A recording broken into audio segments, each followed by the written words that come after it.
Before we start, make sure to subscribe to Strange History and ring the bell icon, because here we dive into the forgotten, the strange, and the unbelievable truths that history tried to bury.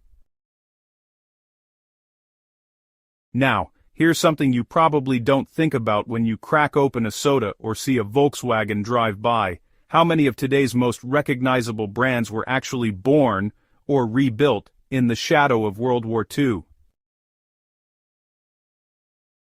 Some were created out of desperation, others from opportunism, and a few were so deeply tied to wartime regimes that they were considered forbidden for decades, yet somehow, they survived, rebranded, and now thrive in everyday life. So, today, we're uncovering 7 World War II brands that rose from the ashes, some with secrets darker than their logos. When you see a Volkswagen Beetle, you probably think of the hippie era, peace, love, and road trips, but this people's car was originally the brainchild of Adolf Hitler himself. In 1934, Hitler wanted an affordable car for every German family, and enlisted Ferdinand Porsche to design it. The result was the KDF Wagen, later renamed Volkswagen. The company's early factories were staffed by forced laborers during the war, producing vehicles and parts for the German military. After the war, the Allies found the half-destroyed plant, took control, and put it under British management. Ironically, it was British officers who revived Volkswagen, the same army that had bombed Germany, turning a Nazi pet project into one of the world's most successful car brands. Believe it or not, Fanta was invented in Nazi Germany.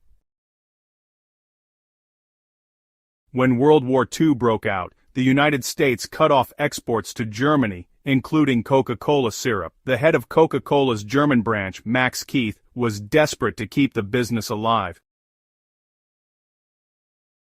So, he improvised. Using what was available, whey, apple scraps, and beet sugar, he created a new drink and named it Fanta, short for fantasy. The brand exploded in popularity across wartime Germany. It wasn't until after the war that Coca-Cola reclaimed it, rebranded it with fruit flavors, and turned it into the colorful soda we know today. But its origins remain a strange reminder of how creativity thrives, even under a dictatorship. Today, Hugo Boss is synonymous with sleek business suits and luxury fashion. But in the 1930s, the founder, Hugo Ferdinand Boss, was a loyal supporter of the Nazi Party, and his factory produced uniforms for the SS, Wehrmacht, and Hitler Youth. Thousands of forced laborers worked in Hugo Boss factories under brutal conditions. After Germany's defeat, the company faced denazification trials, and Boss himself was fined for his involvement. Decades later, Hugo Boss publicly apologized for its wartime past. But the story remains one of the starkest examples of how an image of elegance can be built over a foundation of moral compromise. Long before the computer age, IBM's punch card technology helped governments process data faster than ever, but during World War II, its German subsidiary, De Homag, leased and maintained these punch card systems to the Nazi regime, systems used to track census data and in some cases, to categorize Jewish citizens. While the full extent of IBM's direct involvement remains debated, its technology undeniably enabled administrative precision at a horrific scale. After the war, IBM distanced itself from the controversy and went on to lead the global computer revolution, but its wartime contracts remain a dark chapter in the history of technological ethics. Before BMW became known for luxury cars, it was an aircraft engine manufacturer for the German Luftwaffe. During the war, BMW's factories produced engines for fighter planes and motorcycles for the military, many assembled by forced laborers and concentration camp prisoners. After Germany's defeat, the Allies banned BMW from manufacturing aircraft or automobiles.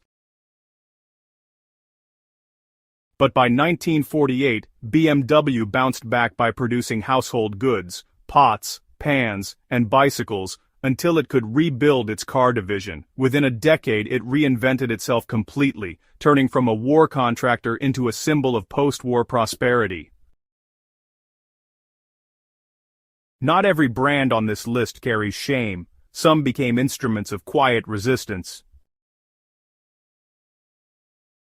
Leica, the iconic German camera company, used its resources to save lives. During the 1930s, as Nazi persecution intensified, Leica's management quietly helped Jewish employees and their families escape Germany. They created what historians now call the Leica Freedom Train, sending Jewish workers abroad disguised as sales representatives, each with a new Leica camera and enough money to start over. While other companies served the Reich, Leica used business as a cover for salvation. To this day, it remains one of the most respected names in photography, not just for its craftsmanship, but for its courage. One of Germany's oldest industrial giants, Siemens, played a massive role in the Nazi war effort, producing communication systems, electrical parts, and weapons components. Worse, the company used concentration camp labor to meet wartime demand. Factories were built near camps like Ravensbrück and Auschwitz, where enslaved workers assembled electrical goods under deadly conditions. After the war, Siemens executives faced investigations, and the company was partially dismantled, but it later re-emerged as one of Europe's biggest technology and energy corporations. Today, Siemens openly acknowledges its wartime history and funds Holocaust remembrance efforts.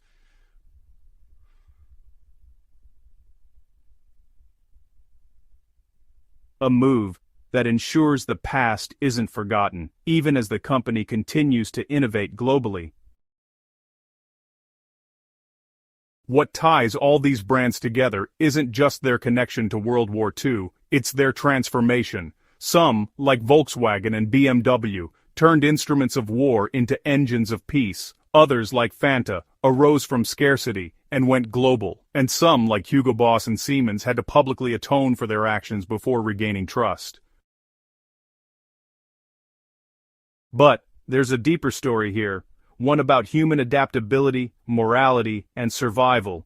In wartime, brands, like people, are forced to choose between profit, ethics, and endurance.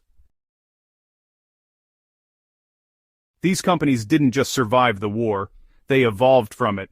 They rebranded, rebuilt, and rewrote their narratives. Yet beneath the glossy logos and slogans, history still whispers, a reminder that every success story has its shadows. So, the next time you sip a Fanta or see a Volkswagen Beetle roll by, just remember, it's not just a product of modern marketing. It's a relic of a world that once burned and rebuilt itself from the ashes. If you enjoyed this story, go ahead and hit like, share it with a fellow history fan, and subscribe for more deep dives into the strange, hidden side of history. This is Strange History, where even the familiar has a forgotten past.